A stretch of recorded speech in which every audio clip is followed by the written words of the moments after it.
उम्र थका नहीं सकती, उम्र थका नहीं सकती, ठोकरें गिरा नहीं सकती। कि दोस्त उम्र थका नहीं सकती, ठोकरें गिरा नहीं सकती। अगर जिद हो जीत जाने की, अगर जिद हो जीत जाने की तो हार भी हरा नहीं सकता। हेलो मेरे प्यारे लॉलीपॉप, क्या हाल चाल। मैं उम्मीद करता हूँ कि आप लोग स्वस्थ होंगे, मस्त होंगे और अच्छे से स्टडी कर रहे होंगे। दोस्तों आज से मैं स्टार्ट करने जा रहा हूँ दहाड़ बैच। क्लास 10th के लिए मैं दहाड़ बैच लेकर आया हूँ। आज से मैं आज 2 फरवरी है, 2 फरवरी से लेकर 2 फरवरी से लेकर 2025 चल रहा है ना, 2025 से 2 फरवरी 2025 से लेकर 2026 तक, 2 फरवरी 2026 तक हम लोग दहाड़ते हुए चलेंगे। हम लोग इस बैच में दहाड़ते हुए चलेंगे, ठीक है। और अच्छे मार्क्स हम 2026 में लेकर आएंगे। किसमें? 2026 में अच्छे मार्क्स लेकर आएंगे, ठीक है। तो इस बैच का नाम इसलिए दहाड़ रखें कि इस बार हम दहाड़ते हुए आगे बढ़ेंगे, शेर की तरह दहाड़ते हुए आगे बढ़ेंगे। एक भी टॉपिक मिस नहीं करेंगे। अगर इसमें आपको कुछ नहीं आता है तो भी आप यहाँ से बहुत कुछ सीख कर जाओगे जी दोस्त। तो आप लोग लास्ट तक बने रहिए और इस बैच का आनंद लीजिए। अब लास्ट मतलब यहाँ तक जैसे स्टार्ट हो रहा है आज बैच, तो जब तक बैच का अंत ना हो तब तक उस बैच में पढ़ते रहिए दोस्त। ये समझ लिए मुझ पर अगर आप भरोसा किए हैं तो मैं आपको 100% दावा देता हूँ, 100% दावा देता हूँ कि आपको 99% लाने की गारंटी पूरा देता हूँ मैं। 2026 में आने वाले बोर्ड एग्जाम में क्लास 10th वालों को मतलब 100% मैं दावा देता हूँ। इस बैच का फर्स्ट दिन है और फर्स्ट दिन ही मैं दावा देकर शुरुआत करता हूँ कि आपको 2026 में जब एग्जाम दोगे तो आपको साइंस में 99% लाओगे। ये मैं आपसे वादा करता हूँ। और इसी वादा को साथ में लेकर हम क्लास को स्टार्ट करते हैं। और उससे पहले स्टार्ट करने से पहले हम कुछ शपथ ग्रहण करते हैं।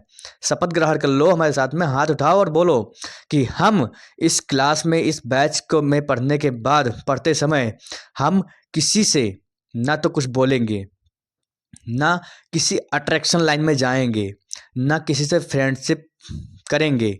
क्योंकि फ्रेंडशिप करोगे तो आप लोग समझ लीजिए फ्रेंडशिप में टाइम बर्बाद हो जाएगा। तो पढ़ते समय किसी से ना फ्रेंडशिप करो, ना कुछ करो, कुछ भी नहीं करना है। ये शपथ लेकर आप लोग हमारे साथ स्टडी में जुड़ जाइए, ठीक है। और मिलते रहिए हमारे नए अंदाज में, एक नए अंदाज में दहाड़ते हुए, शेरों की तरह दहाड़ते हुए इस बैच को आरंभ करते हैं। तो दोस्तों आज मैं लेकर आया हूँ कुछ टॉपिक्स जो आप लोग देख लीजिए।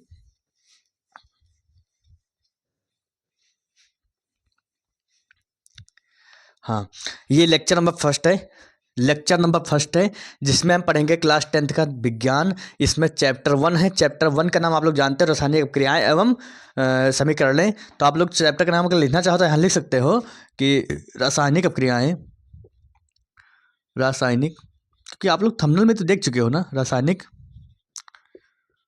अपक्रियाएं एवं एवं समीकरणें।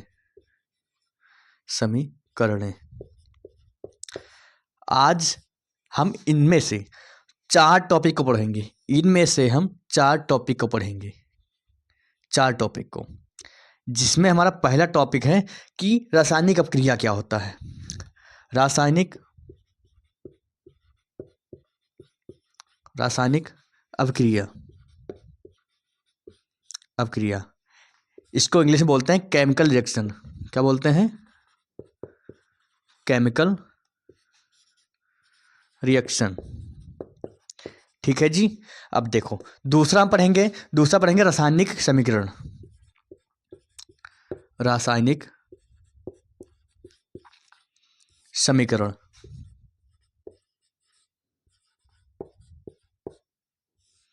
इसको बोलते हैं इंग्लिश में केमिकल इक्वेशन, केमिकल इक्वेशन। अब तीसरा हमारा जो है कंकाली कंकाली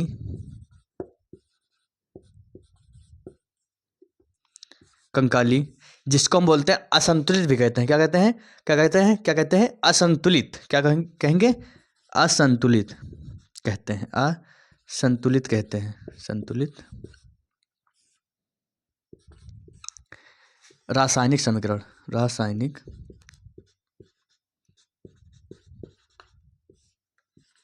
समीकरण समीकरण जिसकी हिंदी क्या होती है? हिंदी हम बोल सकते हैं स्केलेटन,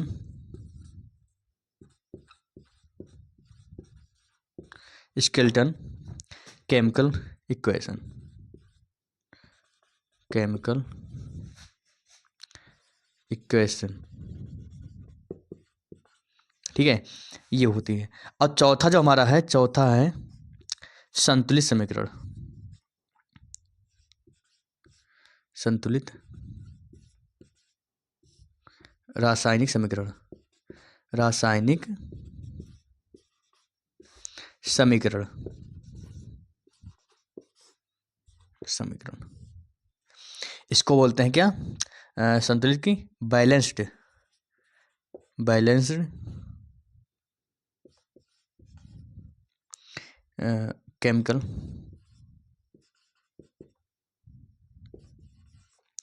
इक्वेशन।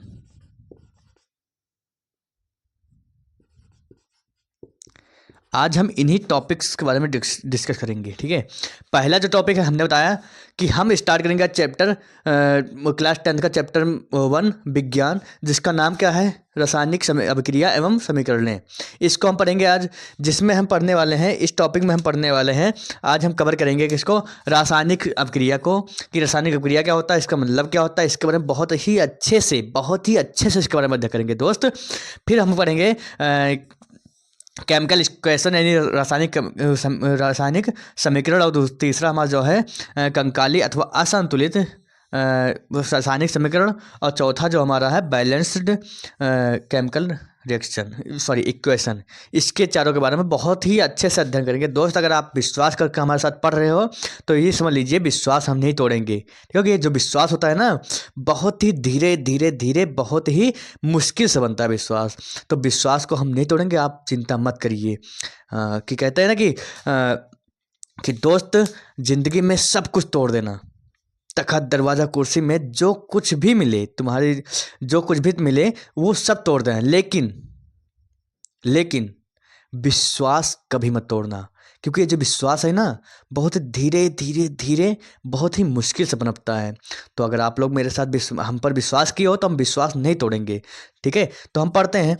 अगर पहला जो हमारा हेडिंग है, पहला हेडिंग क्या है, रासायनिक अभिक्रिया, इसके बारे में अध्ययन करेंगे। रासायनिक समीकरण क्या होता है, इसके बारे में अध्ययन करेंगे। कंकाली अथवा असंतुलित, कंकाली को बोलते हैं असंतुलित, ढांचा, क्या बोलते हैं, ढांचा, सॉरी ढांचा। अगर ढांचा मतलब क्या है कि उसमें कुछ जीव जाना, ये नहीं, ढांचा में सिर्फ फेफड़ा बचा है, क्या बचा है, फेफड़ा बचा है, सब मांस वास हट गया, सिर्फ फेफड़ा बचा है, तो यही को बोलते हैं क्या, असंतुलित, कंकाली अथवा असंतुलित रासायनिक समीकरण। और तीसरा जो है बैलेंस, जो क्या, बैलेंस से ही नाम कंप्लीट है, मतलब संतुलित, संतुलित मतलब संतुलित है, बराबर है, मतलब इक्वल है, ठीक है। तो उसी को बोलते हैं संतुलित रासायनिक समीकरण।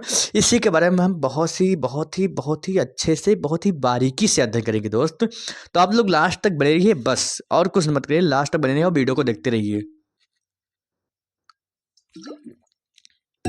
देखो देखो, आप लोग पहले हेडिंग डाल लीजिए, रासायनिक समीकरण।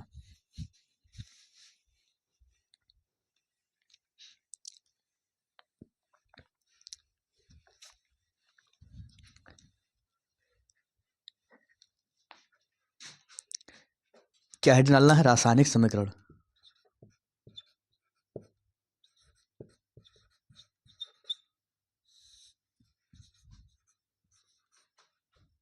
नहीं, अभिक्रिया,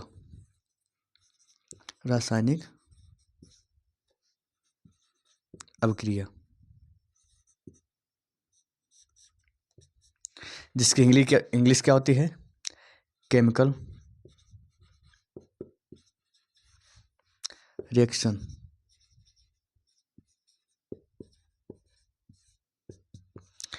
है के बारे में पढ़ेंगे आज, क्या पढ़ेंगे, इसके बारे में आज पढ़ेंगे। तो इसके बारे में हम लिख सकते हैं, देखो रासायनिक अभिक्रिया क्या होती है, तो हम लिख दो, जब एक या एक से अधिक अधिक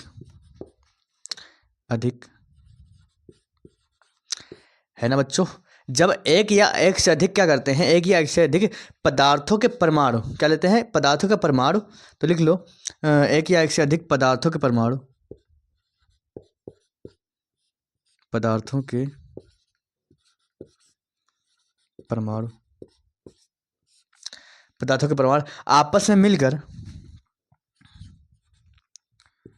आपस में मिलकर एक या एक से अधिक एक या एक से एक या एक से अधिक एक या एक से अधिक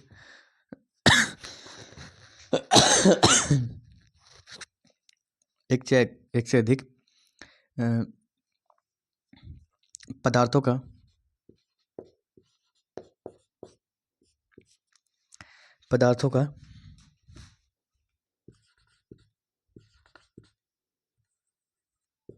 निर्माण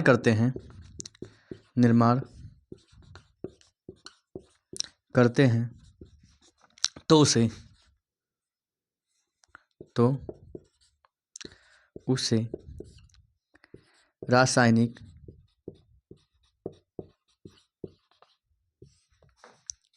अपक्रिया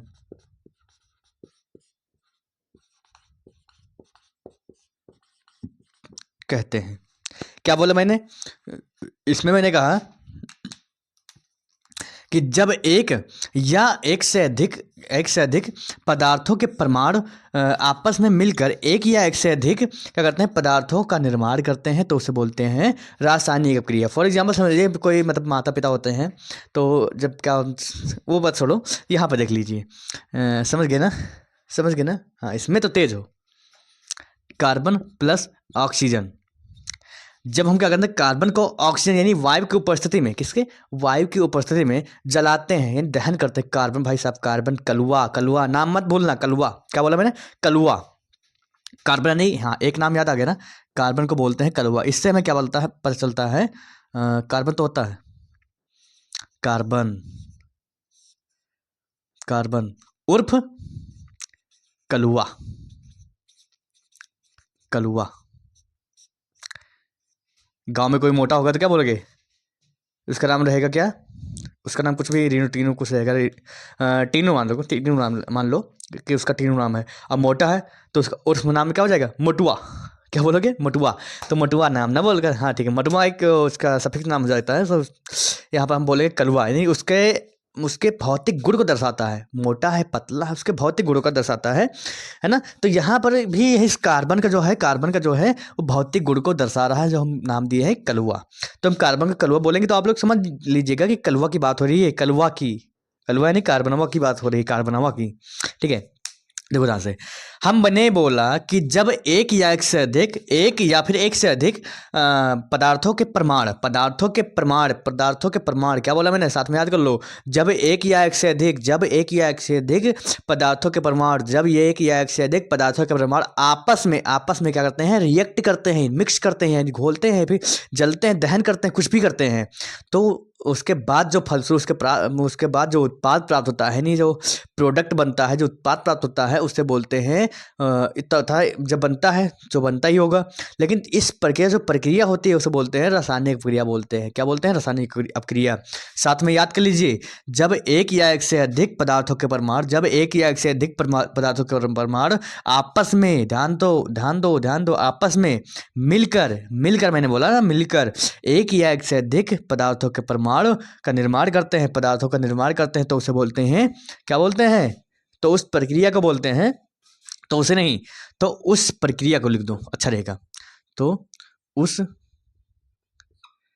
प्रक्रिया को रासायनिक अपक्रिया कहते हैं। क्या बोला? ठीक है, हाँ।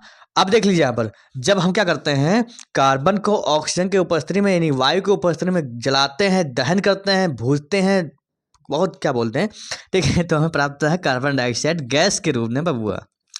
हाँ, तो मेरे प्यारे बच्चों, समझ में आया कि नहीं आया?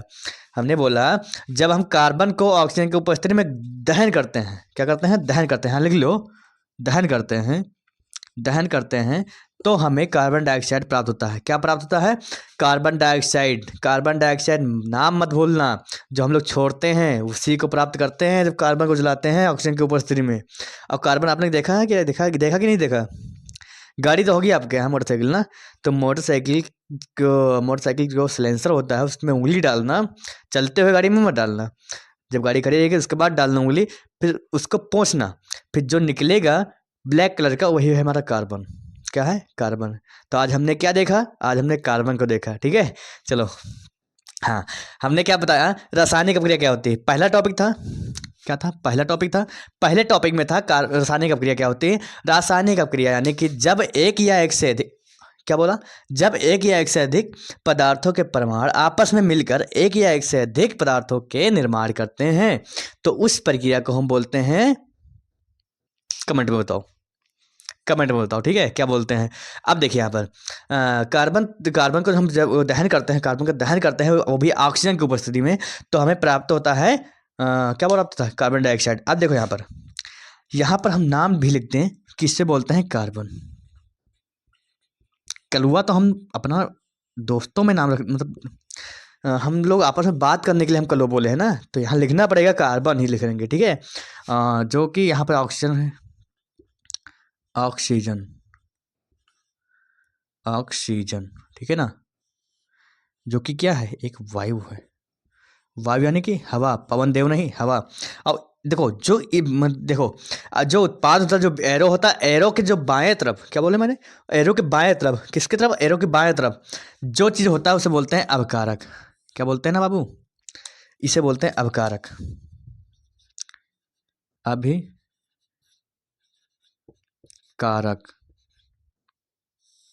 ठीक है ना। अब देखो यहाँ पर बना क्या हमारे पास जो बना है उससे बोलते हैं कार्बन डाइऑक्साइड। एक minute, carbon dioxide, carbon dioxide. ठीक है, अब देखो यहाँ पर, और जो देखो हमने मतलब बोला कि जो एरो होता है, एरो के बाएं साइड में हम बोलते हैं अवकारक। तो आपके दिमाग में तुरंत ही घुमा होगा, जब बाएं साइड को हम अवकारक बोलते हैं, दाहिने साइड को क्या बोलेंगे? तो हम दाहिने साइड को क्या बोलेंगे? जो एरो के दाहिने साइड में है उसे क्या बोलेंगे? उससे बोलते हैं उत्पाद। उत्पाद, उत्पाद। इससे बोलते हैं क्या? प्रोडक्ट। इंग्लिश इसकी क्या होती है? प्रोडक्ट। आई होप कि आपको समझ में आ रहा होगा। आ रहा है तो वीडियो को लाइक करके अपने दोस्तों के पास शेयर करिए। ठीक है, अब हाँ, अगर अगर नोटिफिकेशन चाहिए आपको तो हमारे चैनल को सब्सक्राइब भी कर लीजिए, क्योंकि ये आपकी ज़िंदगी बदल सकता है। ठीक है, चलो हम नेक्स्ट टॉपिक की ओर बढ़ते हैं। नेक्स्ट टॉपिक में पूछा गया है, आप लोग देख लीजिए।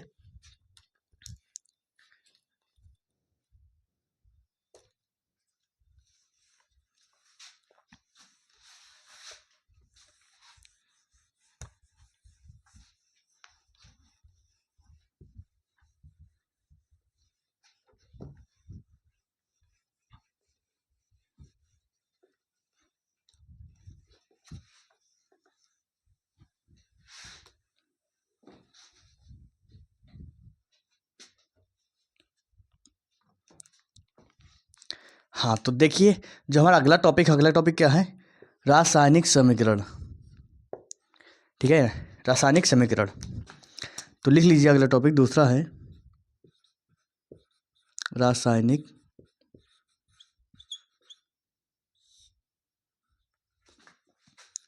समीकरण।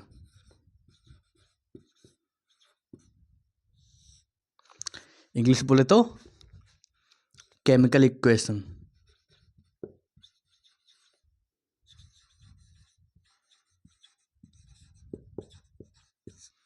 ठीक है, इसको हम कैसे डिफाइन करेंगे? इसको हम डिफाइन करेंगे बहुत ही अच्छे तरीके से। कैसे? बहुत ही अच्छे तरीके से। चलो देखते हैं। हम क्या करते हैं, जब हम किसी रासायनिक प्रक्रिया में, लिख लो, लिख लो, किसी रासायनिक रासायनिक अपक्रिया में अपक्रिया में अपक्रिया में भाग लेने वाले तत्वों भाग लेने वाले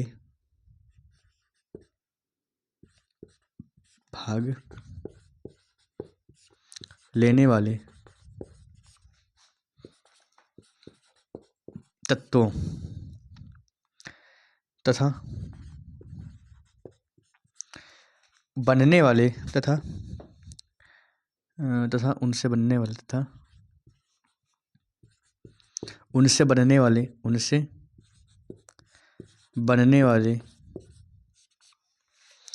तथा उनसे बनने वाले यौगिकों को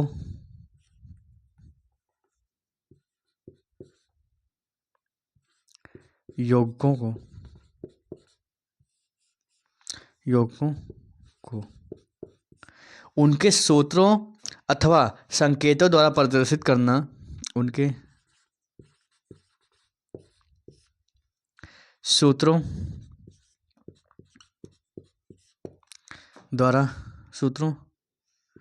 तथा संकेतों द्वारा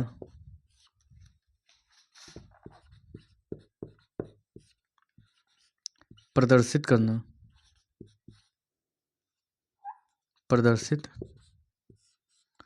करना रासायनिक समीकरण कहलाता है। रासायनिक समीकरण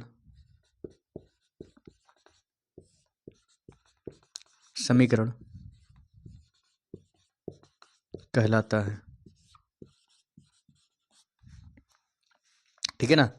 क्या मैंने बोला कि किसी रासायनिक प्रक्रिया में भाग लेने वाले तत्वों तथा उनसे बनने वाले यौगिकों को उनके सूत्रों अथवा संकेतों द्वारा प्रदर्शित करना क्या कहलाता है? रासायनिक समीकरण कहलाता है। जैसे मान लीजिए हम एग्जाम्पल के तौर पे ले रहे हैं,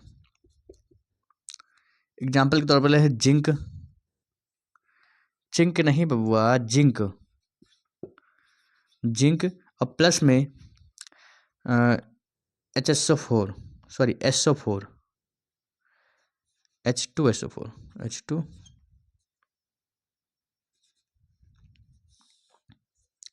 बोलता है सल्फ्यूरिक अम्ल, सल्फ्यूरिक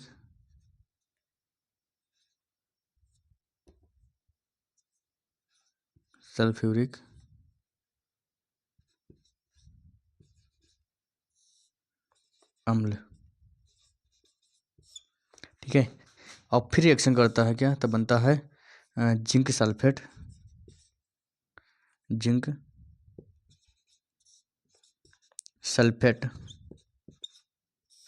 और प्लस में हाइड्रोजन।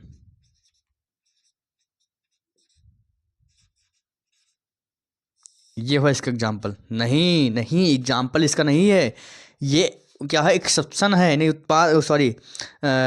क्या बोलते हैं, देखो मैंने क्या बोला, रासायनिक समीकरण के अभिक्रिया में भाग लेने वाले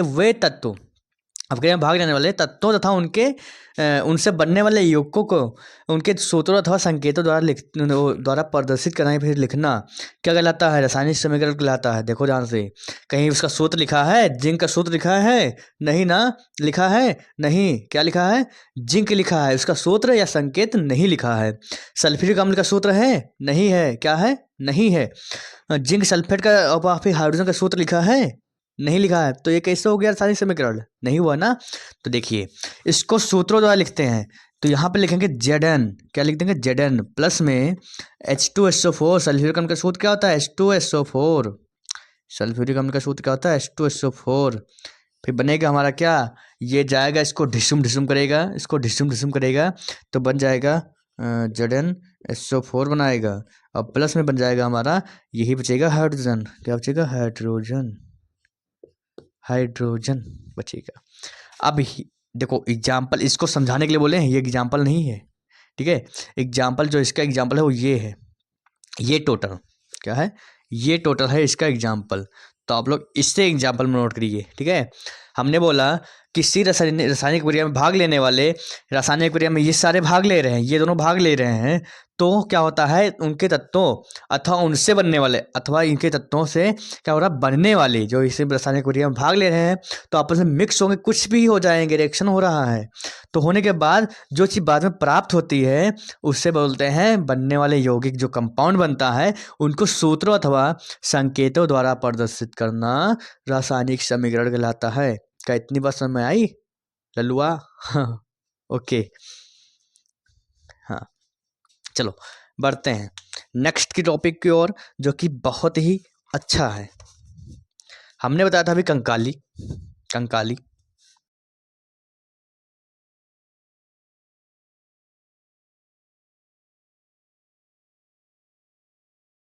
देखो, हमने क्या बोला, अब इस बार हम बताने वाले हैं कंकाली। क्या बताने वाले हैं? कंकाली। कंकाली फेफड़ा वाला, जिसे बोलते हैं असंतुलित। असंतुलित। असंतुलित रासायनिक। रासायनिक समीकरण। समीकरण, इसका इंग्लिश नहीं लिखेंगे क्योंकि इंग्लिश बता चुके हैं, ठीक है। देखो कंकाली, जब कोई दुबला पतला रहता है ना घर में फिर गांव में, तुम्हारे दोस्तों में मान लो, तो उनको उनसे क्या कहते हो? उनसे कहते हो कंकाल हो का रे। हाँ, ऐसा बोलते हो ना, कंकाल हो गया का, ढांचा हो बिल्कुल, फेफड़ा निकल गया है बाहर। क्या बोलते हैं? फेफड़ा तुम्हारा बाहर हो गया। फेफड़ा तुम्हारा बाहर हो गया है, कंकाल हो गया बिल्कुल, कुछ खाया पिया करूँ। चलो बढ़ते हैं। देखो, हाँ हमने क्या बोला, कंकाली अथवा असंतुलित रासायनिक समीकरण क्या होता है, तो उसके बारे में पढ़ेंगे। तो लिख ले, डायरेक्ट लिखा, उसके बाद समझा देंगे अच्छे से, समझ लीजिए। देखो, जब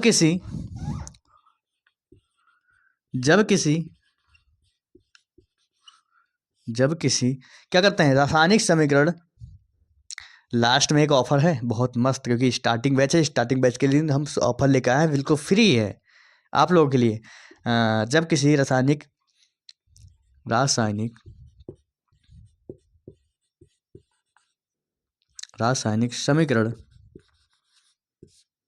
रासायनिक समीकरण में दोनों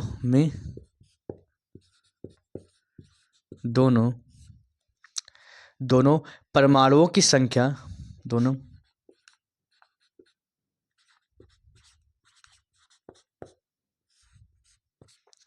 परमाणुओं की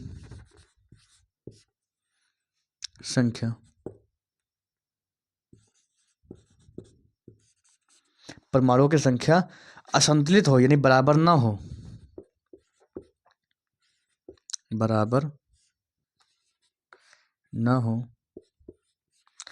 तो उसे असंतुलित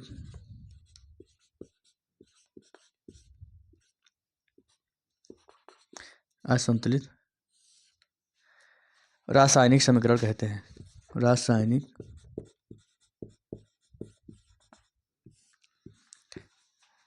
समीकरण असंतुलित रासायनिक समीकरण कहते हैं। देखो, असंतुलित यानी कि संतुलित, देखो नाम से ही कंफर्म था। असंतुलित यानी कि जो बराबर ना हो, असंतुलित हो। जो संतुलित ना हो, असंतुलित हो, यानी बराबर ना हो, ठीक है। तो हमने बोला, जब किसी रासायनिक क्रिया समीकरण हो रहा है, रासायनिक समीकरण है, उसके दोनों ओर क्या हो रहा है, परमाणु की संख्या बराबर ना हो। रासायनिक क्रिया में, जब किसी रासायनिक क्रिया में क्या हो रहा है, रासायनिक क्रिया बोल दो, समीकरण बोल दो, में दोनों परमाणुओं की संख्या बराबर ना हो, तो उसे बोलते हैं असंतुलित रासायनिक समीकरण। जिसे मान लीजिए हमारे पास एग्जाम्पल के तौर पर हम ले लेते हैं मैग्नीशियम और प्लस में ऑक्सीजन, तो बनेगा हमारा, क्या बनेगा, MgO। क्या बन जाएगा? MgO बन जाएगा। मैग्नीशियम ऑक्साइड बन जाएगा। क्या बनेगा? Magnesium oxide. तो देखिए यहाँ पर असंतुलित कैसे होता है, संतुलित कैसे होता है, देखते हैं यहाँ पर। देखो यहाँ पर मैग्नीशियम की संख्या कितनी है, जो मैग्नीशियम परमाणु है, दो परमाणु है, एक ही है ना। तो जो मैग्नीशियम परमाणु है उसकी संख्या यहाँ पर कितनी है? एक है। ठीक है, मान लिया एक है, हम भी देख रहे हैं एक है, लेकिन फिर भी तुम भी देख लिया करो, एक है, एक ही है ना। तो मैग्नीशियम, तो इधर देखो, इसके देखो, अब यहाँ पर देखो, एरो को इस साइड वाला गिनेंगे, और इस उससे जितना एरो के इस साइड में होगा उतना है, अगर एरो के इस साइड में है तो संतुलित हो जाएगा। अगर जितना एरो के बाएं साइड में है और उतना क्या बोलते हैं, मान लीजिए एरो के बाएं साइड 5 है मैग्नीशियम, अब एरो के दाहिने साइड क्या है, 10 है। तो बाएं साइड 5 है, दाहिने साइड 10 है, तो यह क्या हुआ, बराबर नहीं हुआ। इसको बराबर बाद में किया जाता है, ठीक है। तो यहाँ पर देखिए, यहाँ पर जो एरो के दाएं साइड में हो, क्या मैग्नीशियम की संख्या 1 है, और इधर क्या है मैग्नीशियम की संख्या, इधर भी 1 है। चलो बहुत बढ़िया। अब इधर देखिए ऑक्सीजन की संख्या कितनी है, तो यहाँ पर 1 है, यहाँ सॉरी यहाँ पर 2 है, यहाँ पर 2 है। 1 मिनट चश्मा लगा ले, दिख रहा है लेकिन थोड़ा लाइट का इफेक्ट मार रहा है ना, इसीलिए। कैसन लगती हो? बढ़िया है ना? ठीक है। देखो क्या बोला मैंने कि हाँ, ऑक्सीजन की संख्या यहाँ पर कितनी है, यहाँ 2 है, और यहाँ पर कितना है, 1 है। और जैसे यहाँ पर देखो तुम 1 है, यहाँ पर 2 है, तुरंत ही बता दो कि यह संख्या जो समीकरण है वो कैसा है, वह रासायनिक समीकरण जो है वो असंतुलित है, कंकाली है, ढांचा है, फेफड़ा है, सिर्फ कुछ नहीं बचा है इसके अंदर, सिर्फ क्या है, असंतुलित है। कैसा है? असंतुलित है, संतुलित नहीं है। इसको बाद में संतुलित किया जाता है, वो अगले वाले वीडियो में बताएंगे कि कैसे संतुलित करते हैं। ठीक है, यहाँ तक के लिए आप लोग इतना एग्जाम्पल लिख लो बस। इसका एग्जाम्पल और देख लें, इसका अगर एक एग्जाम्पल और देखना चाहें तो हम देख सकते हैं। मान लें हम H2 ले लें और प्लस में O2, तो हमारा बनता है H2 बनता है। क्या बनता है? H2। ठीक है, यहाँ पर देखो हाइड्रोजन कितना है, 2 है, यहाँ भी 2 ही है, यहाँ ऑक्सीजन की संख्या 2 है, यहाँ पर 1 ही है। तो यह कैसा समीकरण हुआ? असंतुलित हुआ। तो आप लोग इसे एग्जाम्पल में लिख लीजिए। उसके बाद हम देखते हैं नेक्स्ट टॉपिक, जो कि बहुत ही ज़्यादा अच्छा है, संतुलित रासायनिक समीकरण। आप लोग इसे स्क्रीनशॉट ले सकते हो।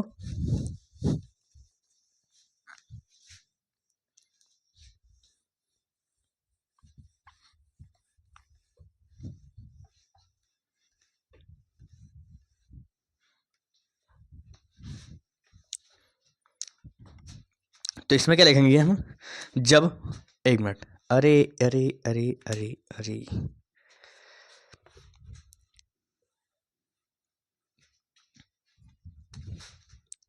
संतुलित, कौन से लिख रहे हैं? संतुलित।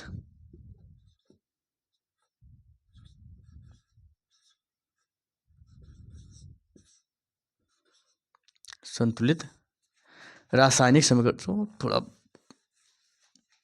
रासायनिक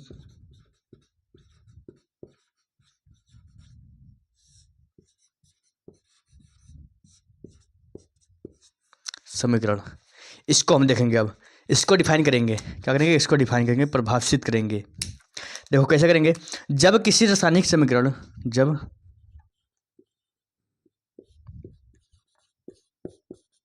किसी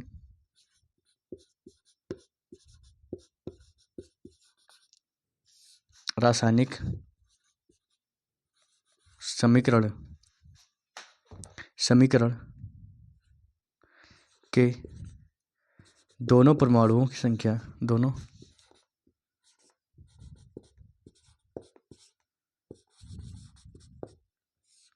परमाणुओं की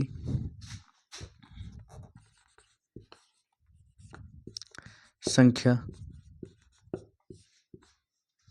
बराबर होती है,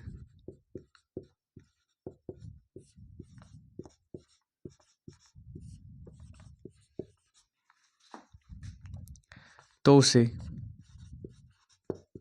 क्या बोलते हैं? संतुलित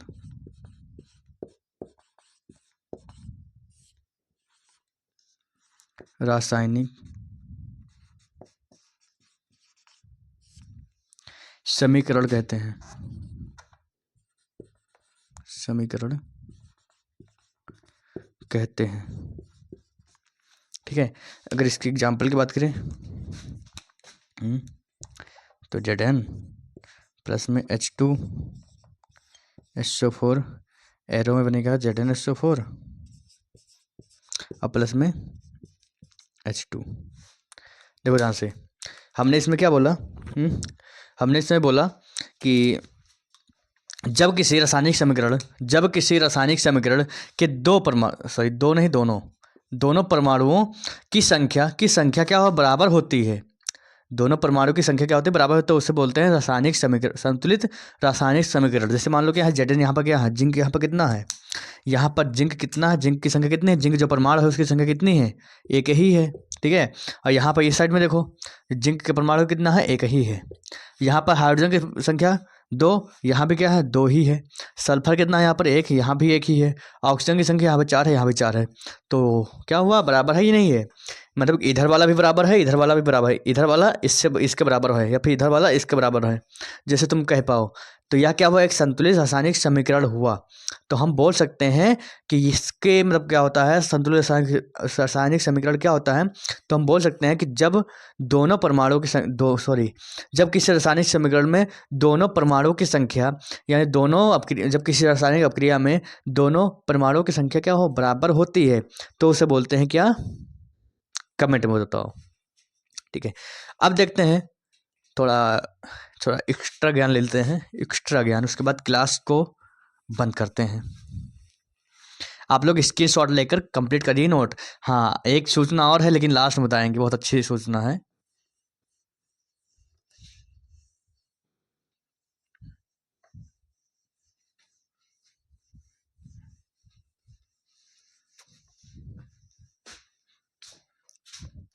देखो, अगला जो क्वेश्चन है, क्वेश्चन क्या है मतलब टॉपिक है, कहा गया है रासायनिक समीकरण लिखने से लाभ बताइए।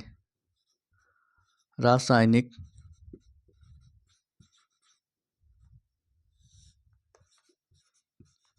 समीकरण लिखने के लाभ।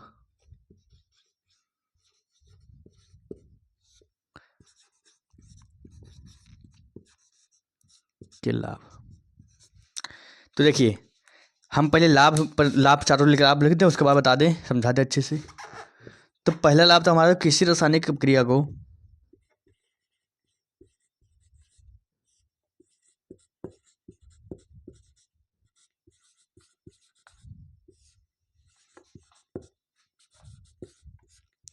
अपक्रिया को समीकरण के रूप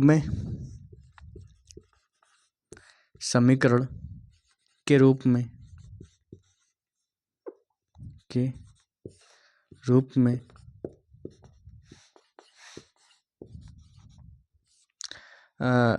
में लिखा जाए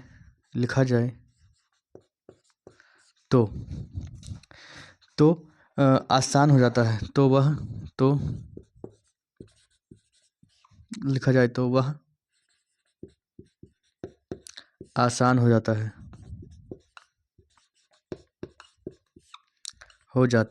है, और दूसरे की बात करें तो रासायनिक क्रिया में भाग लेने वाले रासायनिक अभिक्रिया में भाग लेने वाले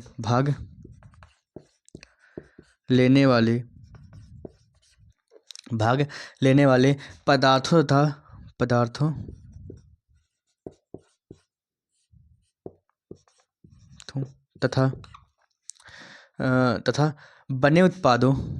बने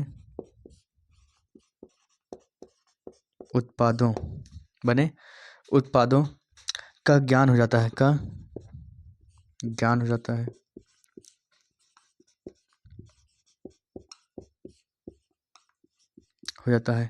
तीसरा पॉइंट पे देखें तो क्या हो सकता है, तीसरा पॉइंट में क्या बोलते हैं, इससे कम समय, मतलब इससे समय का बचत होता है,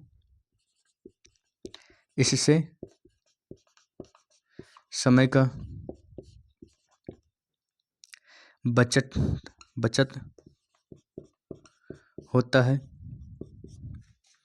और चौथे की बात करें तो हमारा हो जाएगा, कागज पर कम स्थान की आवश्यकता होती है, कागज पर कम स्थान की आवश्यकता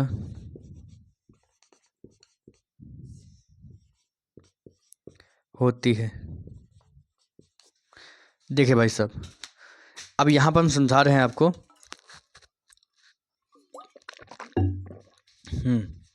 क्या समझाना है, देखो यहाँ से कहा गया है, जो रासायनिक समीकरण लिखते हैं उससे क्या लाभ मिलता है, फायदा क्या होता है भाई साहब, फायदा क्या होता है, फायदा बोले हैं भाई साहब, फायदा क्या होता है, लाभ क्या होता है, मतलब प्रॉफिट क्या होता है, यही पूछा गया है। तो हम बता सकते हैं, जब क्या होता है रासायनिक समीकरण, क्या बोला मैंने, जब किसी रासायनिक समीकरण को हाँ, जब किसी रासायनिक अपक्रिया को समीकरण के रूप में लिखते हैं, समीकरण मैंने बताया सूत्रों अथवा संकेतों द्वारा, ठीक है। समीकरण के रूप में लिखते हैं तो क्या होता है, वह लिखने में आसानी हो जाता है, वह बहुत ही आसान हो जाता है ना, और पेज कम लगता है, पन्ना मतलब जल्दी नहीं भरता है, ठीक है। और दूसरा टॉपिक आ जाता तो कि रासायनिक अपक्रिया में भाग लेने वाले पदार्थों तथा बने उत्पादों का ज्ञान हो जाता है। कि जैसे मान लो क्या है, मैंने जिंक लिखा, तो जिंक मैंने क्या लिखा, जिंक, जिंक देखो यहाँ से मैंने इसे जिंक लिख कर छोड़ दिया, जिंक। तो जिंक तो हम भी जानते हैं भैया जिंक लिखा है, लेकिन इसका सूत्र क्या होता है भाई साहब, सूत्र इसका संकेत क्या होता है, इसको बताना है ना। तो हम क्या करते हैं, इसको जिंक ऐसे लिखते हैं ना, तो इससे हमें इसके सूत्रों का भी ज्ञान हो जाता है। इसके सूत्रों तथा जो बनता है प्राप्त, इसको अपक्रिया कराते हैं तो जो उत्पाद प्राप्त होता है उसका भी ज्ञान हो जाता है ना। तो इसमें क्या क्या हो सकती है, इससे कुछ बातें हो सकती है और कुछ नहीं हो सकती है। देखो यहाँ पर, हाँ देखो यहाँ पे तीसरा कहा गया है, इससे समय का बचत होता है। देखो यहाँ से हम लिखेंगे जिंक सल्फेट, ये सब फलाना धमाका फलाना ढिमका बहुत कुछ लिखेंगे, लेकिन अगर उस सूत्रों में लिखते हैं जिंक प्लस H2SO4 और प्लस में बन जाएगा Zn जड़न SO4 अंधाधुंध तरीके से, प्लस में H2 गैस के रूप में निकल जाएगा, धुआंधुंध हो जाएगा, ठीक है, अंधाधुंध हो जाएगा। तो क्या हो जाएगा, ये सब पूरा बन जाएगा। तो इसे ही करते हैं क्या सूत्रों में, मतलब जो लाभ होता है क्या होता है, इसमें समय का बचत हो जाता है, समय का बचत जल्दी से लिख लेते हैं। और क्या होता है, हम लिखेंगे बहुत ही लंबा लंबा लिखेंगे, क्या नाम अगर लिखेंगे तो पन्ना जल्दी भर जाएगा। लेकिन अगर हम सूत्रों द्वारा लिखें, समीकरणों द्वारा लिखें, तो क्या होगा, कागज पर कम स्थान की आवश्यकता होती है बस, और कुछ फायदा नहीं होता है, बस इतना फायदा बहुत ही अच्छे से होता है। और भी होता है, बहुत सारे होता है, लेकिन 4 लिख दोगे बहुत ही मतलब वो खतौनी नहीं लिखना है, खतौनी नहीं लिखना है। तो आप लोग क्या करिए, अच्छे से हमारे साथ पढ़ते रहिए, हम आपका विश्वास नहीं तोड़ेंगे, ये मैं आपसे वादा करता हूँ। आपको अच्छे मार्क्स लेकर दिलाएंगे आप लोगों को, ठीक है। तो मिलते हैं नेक्स्ट वीडियो में या नए अंदाज में। हाँ, ऑफ़र जो है, ऑफ़र की बात है, तो ऑफ़र आप लोग जान लीजिए। जो मैंने नोट्स आप लोगों के लिए तैयार की है, बहुत ही ईजी तरीके, बहुत ही आसान तरीके से मैंने अपने हाथों से अपने ही तरीके से लिखा, बहुत ही आसान शब्दों में लिख लेकर आया हूँ, ठीक है। अगर इसका आपको नोट्स चाहिए, पैसा नहीं लगेगा, अगर आपको इसका नोट्स चाहिए तो आप हमारे डिस्क्रिप्शन में नीचे लिंक दिया है व्हाट्सएप चैनल का, आप वहाँ से जाकर हमारे नोट्स को प्राप्त कर सकते हैं। जो चीज़ यहाँ बताया जाएगा उसका नोट्स तुरंत ही, जैसे वीडियो अपलोड होगी तुरंत ही वहाँ पर उसका नोट्स भी अपलोड कर दिया जाएगा। तो आप लोग वहाँ जाकर उसका नोट्स भी प्राप्त कर सकते हैं, बिल्कुल ईजी तरीके से, बहुत ही आसान शब्दों में लिखा गया है, ठीक है, हमारे द्वारा। तो अगर वीडियो पसंद आया हो तो लाइक करके सब्सक्राइब करिए और अपने दोस्तों के पास शेयर करिए। वेलकम बैक टू अगले क्लास में, ठीक है। मिलते हैं नेक्स्ट क्लास में एक नए अंदाज में। यहाँ तक के लिए बहुत बहुत धन्यवाद।